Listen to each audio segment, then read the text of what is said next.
So you look in the mirror and it mocks you. The bulk that you did for whatever reason is not working. And so you're thinking to yourself, I must just be a hard gainer. This is a trap that I fell into. Between the ages of 22 all the way up to 27, I struggled to put on weight, and it severely hindered my progress in the gym. Because of this, I sought other things like functional patterns and completely wasted my time, and really just thought that I had subpar genetics that didn't lead me to gain muscle the way that others did. I truly wish I could get that time back, but unfortunately I cannot, and we can only move forward. But maybe I can save you the trouble from thinking that you're a hard gainer and going off and doing something stupid and wasting your time. So in today's video, I'll show you how I got through a 5-year plateau thinking I was a hard gainer. I went from a plateaued weight of between 175 to 180 pounds, all the way up to what is now my new resting default at 190 pounds up to 195 pounds. And I started this whole journey at a whopping 155 pound cross-country runner back in high school and college. So I can tell you right now, as someone that is more of like a running genetic biased, you can put on weight. So to kick this off, let's talk about expectations. So when I first started lifting and I had those amazing beginner gains, I went from that 155 pound skinny, scrawny running guy all the way up to 165 pounds, up to 170 pounds. And in that time frame, I'm thinking,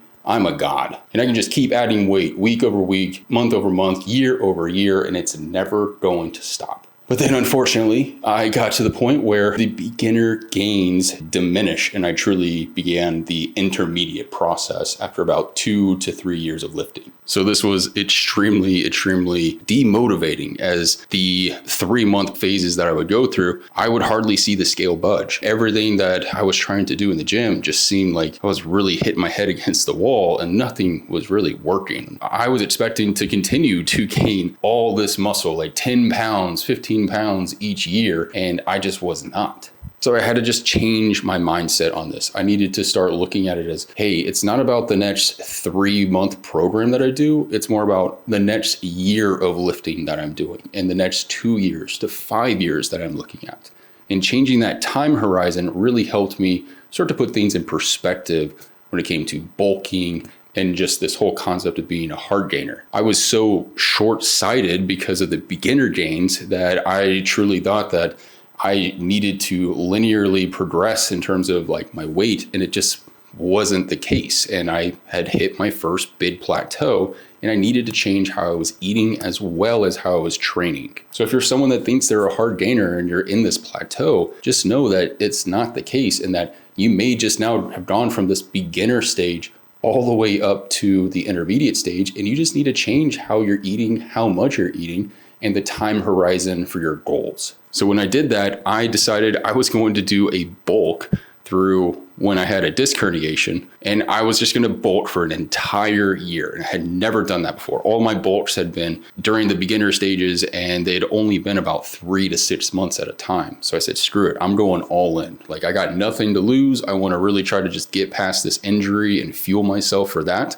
Why not bulk up and see what happens? So I started at 178 pounds, and through the course of the entire year, I got up to 225 pounds, just shoveling food and eating all the way up to 5,500 calories per day. Now, this wasn't every single day through that year, but it was something that I added to every single week, every single month, and I ended up getting to that high point. And then I finally decided to stop because my mom said I had cankles and I had taken the bulk a little too far. But if I had only bulked for say 3 months or 6 months, I probably would have only gotten up to 185 pounds and then gave up or tried to cut from that point. And I didn't need that. If I needed to get up to these weights that I wanted, if I wanted to weigh 200 pounds in the future at 10 to 12% body fat, I can't just be doing these small little bulks. I need to take more time and eat more to truly get to these goals. So in summary, set your time horizon out. Really just be like, hey, I'm going to bulk for longer than 6 months minimum if you haven't already done that.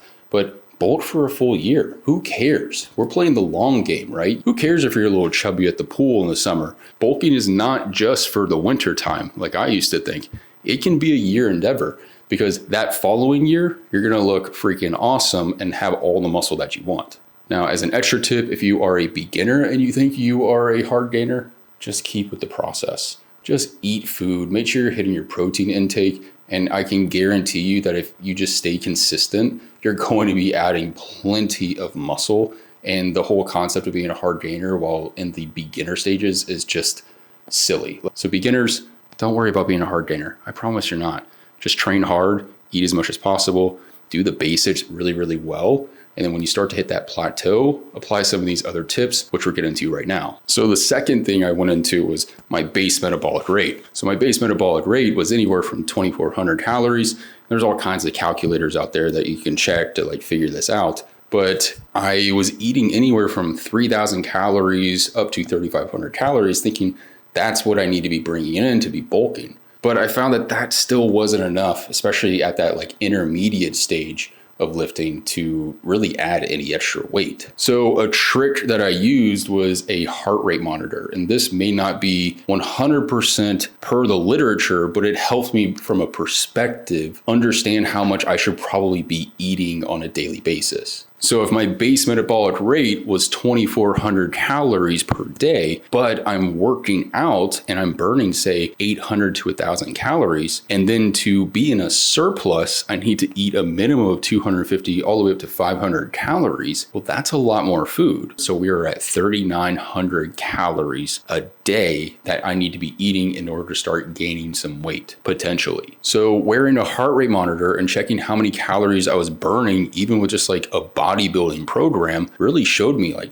I need to eat a lot more. So that may be something to utilize. A lot of gyms have them and you can just strap it on, try to see what you're burning. So that way you can start to actually add calories and it can just expedite that process a little bit more versus wasting potentially a month to 2 months and then you give up and think you're a hard gainer. Now, what did I eat to get past this hard gaining process? Well, first, make sure you're hitting your protein intake. So there's all kinds of protein intake guidelines that are out there. The one I subscribe to, especially if you're trying to bulk and gain weight, is the 1 gram per 1 pound of body weight. And then I took this a step further because, again, I didn't want to be a hard gainer and I was truly trying to put this to the test. So I said, you know what? I'm going to go after the body weight in grams of protein that I want. So if I want to weigh 200 pounds, I am going to eat 200 grams of protein each and every day. And it really doesn't matter what your protein is to get to that point. What I used was I was doubling up on scoops of protein. And I still to this day take 2 scoops of protein every single day because it's just the easiest thing to do, especially with a 7-month-old kid. So my diet consists of 50 grams of supplemented protein. And then everything on top of that is just meat sources that are out there, eggs, chicken, beef, whatever I have. And as I'm in my current bulk, I'm still eating 200 grams of protein each and every day. And it has made a huge difference in my performance as well as just my physique overall. Now, the carb source is also a super important piece. And I am someone that likes to stick to my routine. So I eat pretty much the same thing every single day. That consists of 2 eggs plus a bunch of egg whites, 2 pieces of toast in the morning, whatever I had for dinner the night before, I'll have for lunch, and then I'll make dinner for myself and my wife. And it's something that's typically protein heavy. And in doing that, my base diet is anywhere from 3,000 to 3,500 calories per day. Now, how do I get myself in the surplus is essentially using bowls of cereal. So for every 1 bowl of cereal with 2% milk, that's about 250 all the way up to 400 calories, depending on the type of cereal that I'm eating. So as I started to bulk this time, going from 190 all the way up to 200 pounds, I started with 1 extra bowl of cereal a day. And so that was adding an extra 250 to 300 calories each day. Now, as I've gone further into this bulk, and I recently plateaued from 190 up to 194 in the past couple of weeks, haven't seen the scale move too much, I've now added a second bowl. So that adds a total of 800 calories on the high end, maybe down to 600, 500 calories on the lower end. And so doing this, even in my last bulk that I did from 178 up to 225 pounds, I basically got up to eating up to 4 bowls of cereal a day. And why I did that is essentially because cereal is freaking good and I like it. It's sugary. Not a lot of people look at cereal and are like, no, I don't want that. And it's also freaking cheap. A gallon of milk plus 2 boxes of your favorite cereal is pretty dang cheap in comparison to especially egg prices right now here in 2025. It's also a great source of just carbohydrates, so I would eat them before I would go to the gym as well as when I got back, and it just really helps, and it's easy and it's tasty overall. I used to try to bulk on chicken, rice, and broccoli, and it was the worst thing in the world. You cannot eat 8 cups of rice in a single day without wanting to just die. So getting something sugary in my diet made the biggest difference, and I was able to put on substantial size and weight over time. And then it made it that much easier when I wanted to cut down weight because I was simply just subtracting bowls of cereal throughout the process. When I was up to 225 pounds, eating 4 bowls of cereal a day, and I decided, hey, I don't want Kinkles anymore, I simply just subtracted 2 of the bowls of cereal, and I started working my way back down until I wasn't eating any bowls of cereal, and then I took away toast, and it was just that. Next thing I know, I'm weighing 195 pounds to 190 pounds and looking pretty good. So I'm not saying you have to go out and buy a bunch of cereal, but finding a food that works for you in the same way where you're just adding 250 to 500 calories each time you eat that food, and then just adding more of it as you go through that bulking process or whenever you see the scale plateau is a very, very useful tool. And I promise you, if you're adding that in, there's no way you're not going to add size to your body, strength to your body, as well as weight onto the bar through that process.